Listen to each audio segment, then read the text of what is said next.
La loi 1. Livre V, fragment 5. Séance 12, 28 janvier 1981. Jim, au premier paragraphe de la section qui suit, on peut se rendre compte comme il est facile, même pour les chercheurs les plus sérieux, de perdre à l'occasion l'attitude appropriée pour trouver le cœur du processus d'évolution. L'harmonisation appropriée de l'être pour une quête efficiente, concerne bien moins ce que l'on fait que comment on le fait et comment on l'équilibre ou l'assied à l'intérieur de soi grâce à la méditation et à la contemplation. Sans l'équilibre de l'attitude méditative, le mental tend à être distrait par la répétition terre à terre des événements, et la leçon tend à circuler en orbite à la périphérie du soi, sans pouvoir être assise au centre de l'être pour y présenter un entendement plus profond de la nature de cette illusion, et un sens de la manière d'y faire naviguer le soi d'une manière plus harmonieuse. Nous voyons aussi, dans la réponse suivante de Ra, qu'il est impératif que ces mouvements de navigation de notre être soient les produits de choix du libre arbitre, qui ne doivent jamais être limités par un autre être. Ce point résonne en écho dans la réponse de Ra à la question de Don au sujet des implications métaphysiques qui surviendraient s'il était tenté d'enfermer un homme en noir dans un réduit, opportunité qui, entre parenthèses, ne s'est jamais présentée à nous. Voilà encore un bon exemple d'une série de questions qui changent de cap, pour virer vers des informations transitoires et sans importance. Notez comment Ra clôture la séance 12 au livre I, aussi intitulé Torah matériel. Il fait allusion à un alignement correct et à une orientation appropriée de la Bible, de la bougie, de l'encensoir et de l'eau qui sont légèrement hors alignement. Ce n'est qu'au bout de 12 séances que nous avons pu déterminer qu'en réalité Ra ne parlait pas de la disposition physique de la Bible, et etc., mais qu'il nous indiquait que notre alignement métaphysique n'était plus adéquat. Notre ligne de questionnement s'était déplacée par rapport au cœur du processus d'évolution. Puisque notre contact avec Ra se faisait sur bande étroite, cela signifiait que Ra n'était plus à même de répondre à des questions qui étaient à côté de la cible. Si nous avions permis à ces distorsions de subsister pendant une période prolongée,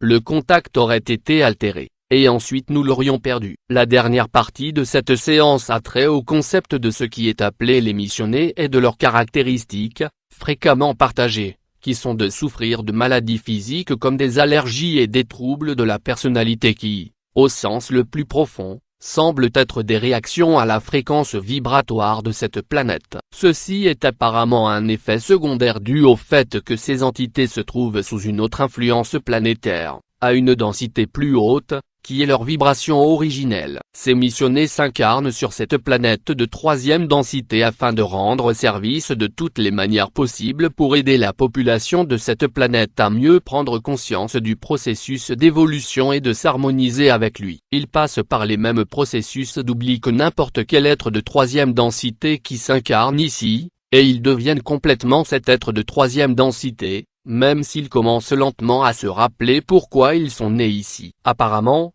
environ une personne sur 70 sur Terre est d'une telle origine. Il est devenu très en vogue, de nos jours, d'affirmer que tel est de telle ou telle planète, de telle ou telle densité supérieure, que tel est en réalité tel ou tel être supérieur venu sur Terre pour être un grand instructeur. Il est embarrassant pour nous de voir une opportunité si magnifique de rendre humblement service réduite à un jeu dont le but est d'avoir le plus de sardines spirituelles sur ses manches. Nous ne dissimulons pas la possibilité que nous pourrions être de ces origines, mais aucun de nous, aucun de ceux de Ra, ne considère une telle origine comme particulièrement remarquable. Ainsi que Don le disait fréquemment, il faut bien être quelque part pour faire quelque chose. Autant être ici en le faisant. Car là, je pense qu'une chose qu'il ne faut pas perdre de vue c'est que, si nous sommes des missionnés venus d'ailleurs, nous sommes venus ici pour une certaine raison, servir en cette période-ci, dans ce monde de l'ombre, cette terre de 3e densité. Oui, nous souffrons des résultats des efforts faits pour vivre dans une gamme vibratoire difficile pour nous et, oui, nous nous souvenons un peu d'une vie meilleure. Si nous nous souvenons de cela, alors il devient plus clair que notre mission principale ici est simplement de vivre, respirer l'air et laisser couler l'amour qui est en nous. La simple vie de tous les jours est sacrée quand la personne la vit avec la conscience que tout est amour. Un petit air qui chante derrière nos mots et nos pensées. Vivre avec dévotion n'implique pas nécessairement qu'on devienne un ermite ou un pèlerin errant, bien que si vous vous en sentez le besoin, que votre chemin soit béni. Pour moi, du moins, le quotidien est le plus sacré, la lessive, les tâches ménagères, les courses. Tout bouge en rythme, et nous faisons partie de cette symphonie de toute vie qui partage l'énergie qui va et vient. Je sais qu'une des grandes espérances du missionnaire est de trouver son service. Vivre une vie dévouée, au milieu de l'animation générale, est un service ample et parfait. C'est pour cela que nous sommes venus ici. À mesure que nous laissons l'amour couler à travers nous, les autres changent, et à mesure qu'ils ouvrent leur cœur, le cercle de lumière grandit. Nous sommes maintenant à un stade où les sources de lumière commencent à se connecter.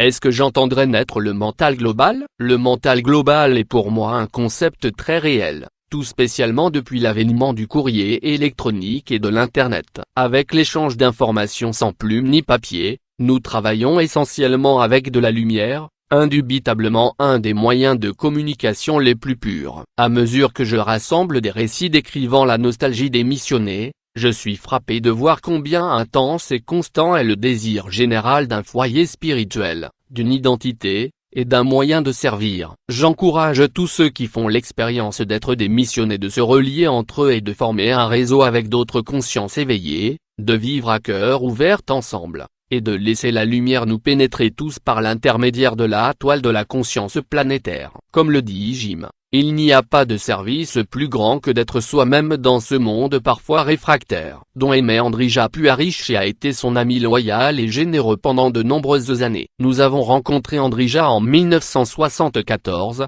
après avoir lu son livre Uri, et l'avoir identifié comme un des personnages de notre roman étrangement prophétique The Crucifixion of Esmeralda Sweatwater, que nous avions écrit en 1968 et 1969. Nous avions aidé au lien mental de 1977, devenu historique depuis, et l'avions suivi de loin alors qu'il esquivait les balles et les agents de divers gouvernements qui pensaient qu'il mijotait quelque chose de pas net. Puarish était une personne d'une immense hospitalité et d'une immense gentillesse. Bien que tout à fait insensible et inconscient au monde et de ses exigences au-delà de son propre travail. C'était un homme qui se levait le matin et se mettait au travail, sans relâche, s'arrêtant brièvement de temps en temps pour saisir un peu de nourriture, littéralement, jusqu'à ce qu'il soit l'heure de se mettre au lit. Il passait à travers les gens, utilisant leurs talents et leurs contributions financières qui soutenaient son travail, inconscient du fait qu'il épuisait leur personne, leurs ressources ou leur temps,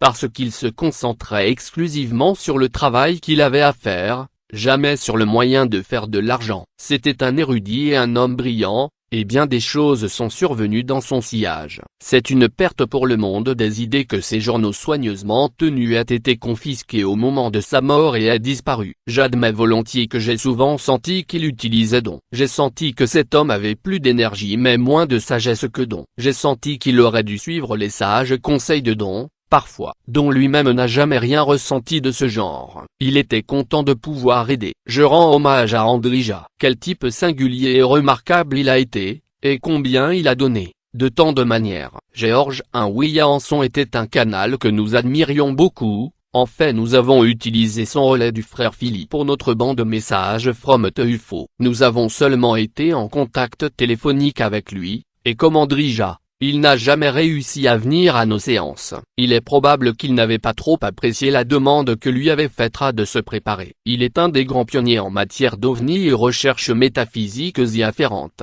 et je pense le premier à donner un nom aux missionnaires. Il les appelait les pommes, citant un message OVNI relayé par radio. Vers les pommes que nous salons, nous reviendrons. Session 12, 28 janvier 1981. Interlocuteur: j'ai reçu un appel d'Henri Puarish cet après-midi, il sera ici le mois prochain. Je voudrais demander s'il est autorisé à se joindre à notre cercle et à poser des questions. Je voudrais également demander si Michael Dbronovic, aussi connu sous le nom de George Williamson, pourrait lui aussi se joindre au cercle.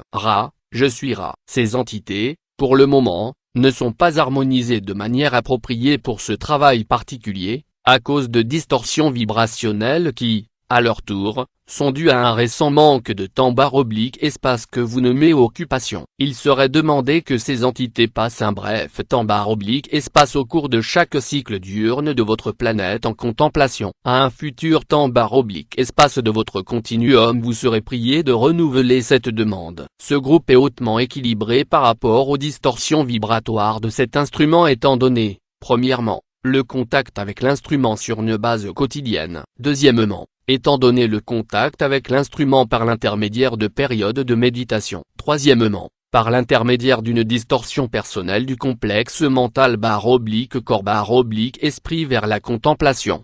Ce qui au total rend ce groupe efficace. Interlocuteur, quel était le groupe qui est entré en contact avec Henri Puharich en Israël vers 1972? Ra, je suis Ra. Nous devons nous abstenir de répondre à cette demande à cause de la possibilité/probabilité que celui que vous nommez Henri lise cette réponse. Cela provoquerait des distorsions dans son avenir. Il est nécessaire que chaque être ait recours au libre et complet discernement de l'intérieur du soi global, qui est au cœur du complexe mental/corps/esprit. Interlocuteur, est-ce que cela vous empêcherait aussi de dire avec qui le groupe dont je faisais partie en 1962 est entré en contact? Ra, je suis Ra. Cette demande peut recevoir une réponse. Le groupe contacté était la Confédération. Interlocuteur, est-ce qu'ils avaient un vaisseau dans notre région à ce moment-là? Ra, je suis Ra. Il n'y avait pas de vaisseau. Il y avait une forme pensée. Interlocuteur, si un homme en noir devait venir me rendre visite et que je l'enferme dans un réduit,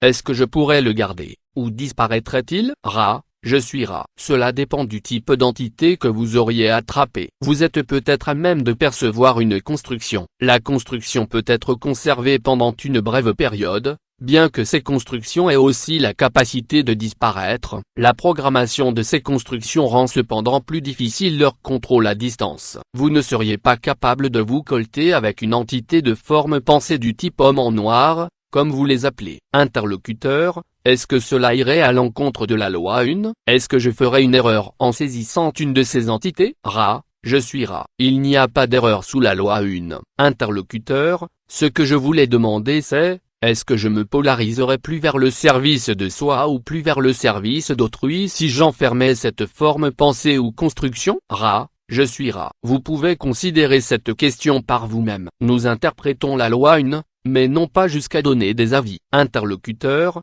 existe-t-il un moyen, pour ces missionnaires, de se guérir par eux-mêmes de leurs troubles physiques? Ra, je suis Ra. Ceci sera la dernière question complète de ce temps/espace. La distorsion d'auto-guérison s'effectue au travers de la réalisation de l'infini intelligent à l'intérieur de nous. Celle-ci est bloquée, d'une certaine façon, chez ceux qui ne sont pas parfaitement équilibrés dans des complexes corporels. Le blocage varie d'entité à entité. Il faut une prise de conscience de la nature spirituelle de la réalité, si vous voulez, et le déversement correspondant de cette réalité dans le complexe individuel mental/corps/esprit, pour qu'une guérison ait lieu. Y a-t-il une brève question avant que nous clôturions cette séance? Interlocuteur, vous est-il possible de nous dire si l'un ou l'autre de nous trois et sont un démissionnaire? Ra, je suis Ra. En scannant chacun des complexes mental/corps/esprit présents, nous trouvons déjà une complète certitude de cette occurrence et, dès lors, ne voyons pas d'inconvénient à récapituler cette occurrence. Chacun de ceux qui sont présents ici sont, Sikh, démissionnés poursuivant une mission si vous voulez.